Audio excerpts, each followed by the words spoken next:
છે મહાન, એના આધારે મારે કરવો છે સંસાર.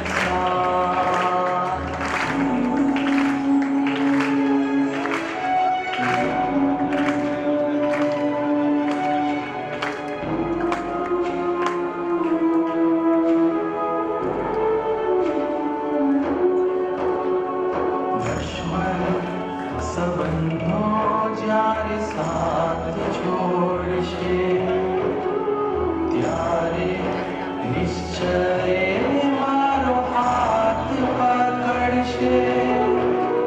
સમજણ દેશે, સાંત્વન દેશે, શક્તિ પણ દેશે. ભૂલો જો પડીશ મુझने માર્ગ રે દેખાડશે. જો પડીશ મારું સત્વ એ વધારશે. જીવર કર શાસન આ જગમાં છે મહાન, એના આધારે મારે તરવો છે સંસાર.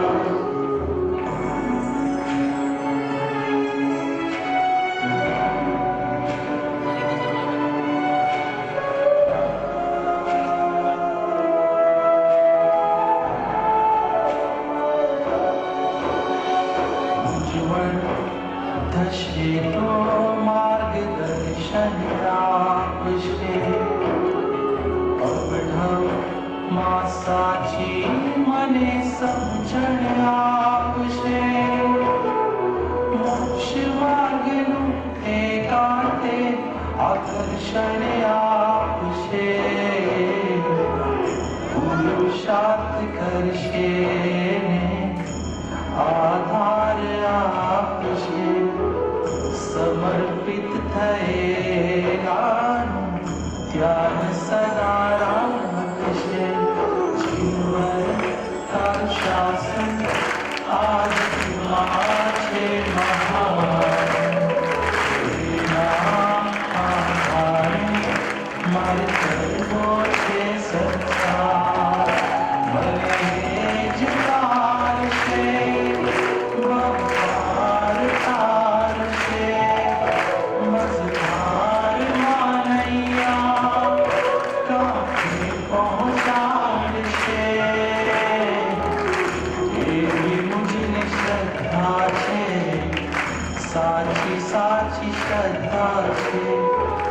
પ્રભુ મુझને શ્રદ્ધા છે, પાકે પાય શ્રદ્ધા છે. જીવન તારું શાસન આ જગમાં છે મહાન, એના આધારે મારે કરવો છે સંસાર. એના આધારે મારે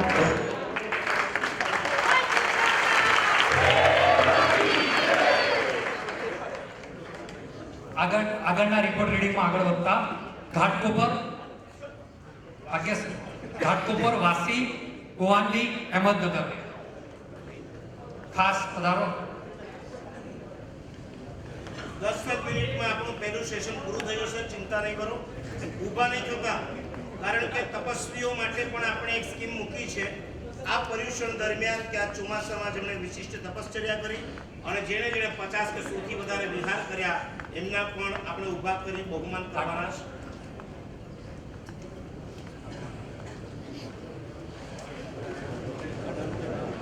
ખાસ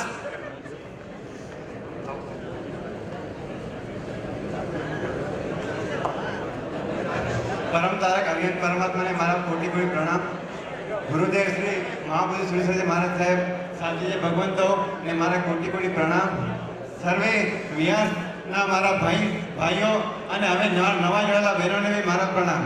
અમને અત્યારે જે ટાઈમ આપવામાં આવ્યો છે બોલવા માટે એ બહુ ડિફિકલ્ટ ટાઈમ આપવામાં આવ્યો છે, કારણ કે આખું વાતાવરણ અત્યારે ભીવંડીમય બની ગયું છે. કદાચ અમારા આંકડાઓની કોઈ નોંધ લેવાશે નહીં, બધાના મગજમાં ભીવંડીના જ આંકડા રમતા હશે. તો અમારો હવે ટાઈમ આવ્યો છે તો અમારે બોલવું જ પડશે. ભીવંડી વાળો જરા તમે હમણાં તમારું ઇન્ફ્લુઅન્સ ઓછો કરો તો તમારા ચમકારામાં કંઈક અમારા તારા દેખાય, નહીં તો અમે દેખાશું જ નહીં.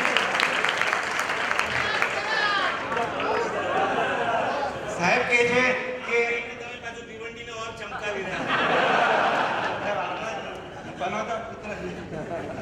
સાહેબ કહે છે કે જે લોકો વર્ષમાં ક્યારે ન દેખાય ને એ લોકો પર્યુષણ આ દિવસમાં દેખાય. સવાનસીના છેલ્લે બધા જ દેખાય, પણ અમારા વીઆર સાહેબ ઘાટકોપરનામાં એમ છે કે પર્યુષણમાં ન દેખાય, સવનશ્રીમાં બી ન દેખાય, પણ 8 મહિના વીઆરમાં દેખાય. એવા કેટલા ઘણા છે કે આખા 4 મહિના ચોમાસામાં ક્યાંય ન દેખાય, પણ છેલ્લે વીઆરમાં 8 મહિના દેખાય. હવે મારે અત્યારે મારી પાસે રિપોર્ટના આંકડાઓ તો છે જ, પણ એની પહેલાં મારે જરાક 2 શબ્દ બોલવા સાહેબની પરમિશન હોય તો, કે અમારે વીઆરના જ અનુભવ હતા એ તમને કહેવા છે કે અમારા સંઘમાંથી એક વીઆર થયો છો. અમે લોકો ચોકમાં ગયા, ચોક અહીંયા એટલે અમારા ઘાટકોપરથી લગભગ 60-70 કિલોમીટર દૂરનો વીઆરનું એક સ્થળ છે.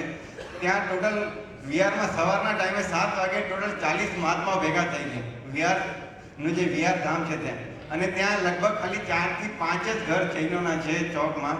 અને એ વખતે 40-50 મહાત્મા આવે તો એ લોકો ગોચરી પાણીની કેમ વ્યવસ્થા કરવી? તો અમારા જે યુવાનો હતા એ લોકોએ જે બુદ્ધિ લગાડી, જે મગજ લગાડ્યું, ને તમને પ્રેરણા માટે હું આજે બોલું છું કે એ લોકોએ તરત જ જે 4-5 યુવાનો 70 કિલોમીટર દૂર વિહારમાં ગયા હતા, એ લોકો ત્યાં જે ત્યાંનો સ્થાનિક જે સંભાળતો હતો એની સાથે મળીને પાણી ગરમ કર્યું 40 મહાત્મા માટે. અને પછી ગોચરી માટે શું કરવું? પાણી તો થઈ જાય.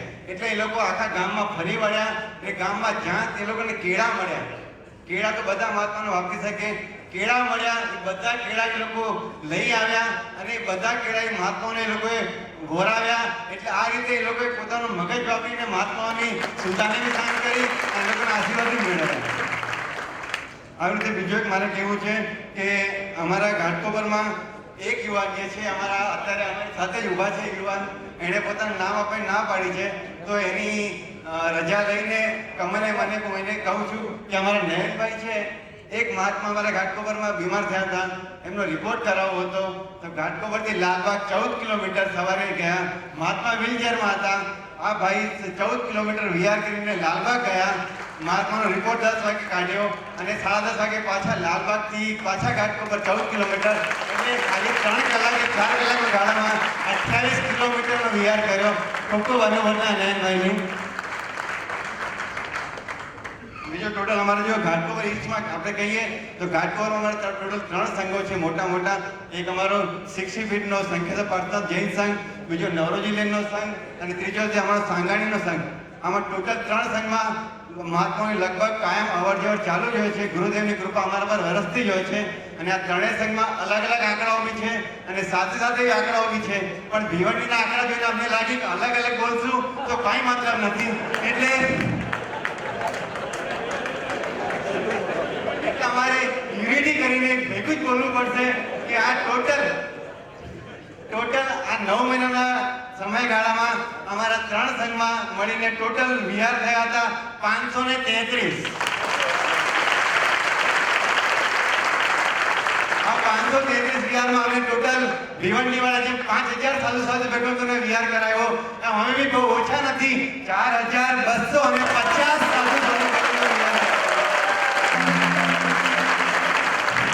ભીવંડી માળાએ 10,000 કિલોમીટર વિહાર કર્યો. એમાં થોડાક અમે ઓછા છીએ, અમે લોકોએ 3,638 કિલોમીટરનો વિહાર કર્યો છે. ટીમમાં ભીવંડી સરખા છીએ, એ લોકો 200 છે, અમે બી 200 જેટલા છીએ. અને હજી મારે તમને પ્રેરણા કરવી છે કે અત્યારે હવે બધા સાહેબોનું સંમેલન પાલિતાણામાં થવાનું છે માર્ચ મહિનામાં. મુંબઈથી, અમદાવાદથી, સુરતથી, બધેથી જ મહાત્માઓ પાલિતાણા જવાના છે. તો હવે જે બી લોકો, જે બી વિહાર ગ્રુપો આ રૂટમાં જે આવતા હોય એ લોકોની જવાબદારી ઘણી બધી જવાની છે, કારણ કે બધા જ મોટા મોટા આચાર્યો, મોટા મોટા વિદ્વાન, આપણા સાધુ ભગવંતો એક જ રૂટ પર પસાર થવાના છે. મુંબઈથી પાલિતાણા, અમદાવાદથી પાલિતાણા, બરોડાથી પાલિતાણા, સુરતથી પાલિતાણા. તો એ ગ્રુપમાં, એ રસ્તામાં જેટલા વિહારના ગ્રુપો આવે છે એ લોકો અત્યારથી જ પોતાની કમર ટાઈટ કરી લે, કારણ કે ડિસેમ્બર એન્ડથી કરીને માર્ચ સુધી એ લોકોને ખૂબ જ વિહાર આવશે. અને આ બધા પૂજ્ય ગુરુ ભગવંતની સેવાનો અને એ લોકોની સુરક્ષાનો તમારા માથે ભાર આવે છે. એટલે એટલે જરા પણ તમે લોકો જરા બી પ્રમાણ કર્યા વગર આ ગુરુ ભગવંતોને બરાબર ખૂબ જ સરસ સેવા આપીને પાયકાના મુકામે પહોંચતા કરવાની તમારી બધાની જવાબદારી છે અને તમારા બધાનો સાથ આપશે એ મને આશા છે. ભિવંડીનો પરિચય તો બહુ પાછળથી થયો.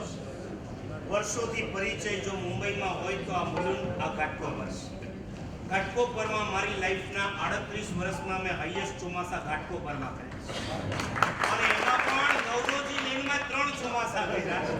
60 ફીટમાં છેલ્લે ચોમાસું કર્યું અને ત્યારબાદ આ 200 યુવાનોનું એક અદ્ભુત ગ્રુપ બન્યું. અમારી વિહાર યાત્રા શરૂ થયા પછી વારંવાર એની પ્રેરણા કરી. ભાઈ ત્યાં કઈ મિસ્ટેક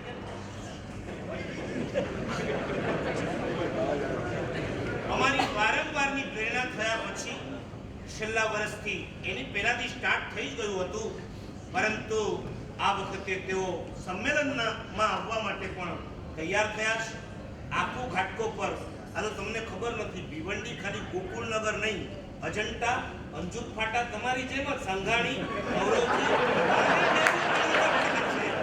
તો તમે અમારા માનસ પુત્ર જ છો એટલે મારે તમારો પણ પક્ષ તો લેવાનો જ છે. એક માને કોઈ એમ પૂછે કે બે આંખમાંથી કઈ આંખ ગમે તો એ શું કહેશે? એક સરખી. એમ મારે મન આ બધા ગ્રુપો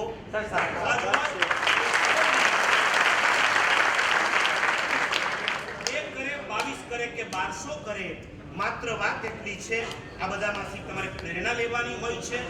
નવરોજી લેન પાવનભાઈ વગેરે છે, સાંગાણીમાંથી કીર્તિભાઈ વગેરે, આ પ્રશાંત અને 60 ફીટમાંથી જતીનભાઈ જેઓ ખૂબ જ આરાધક છે.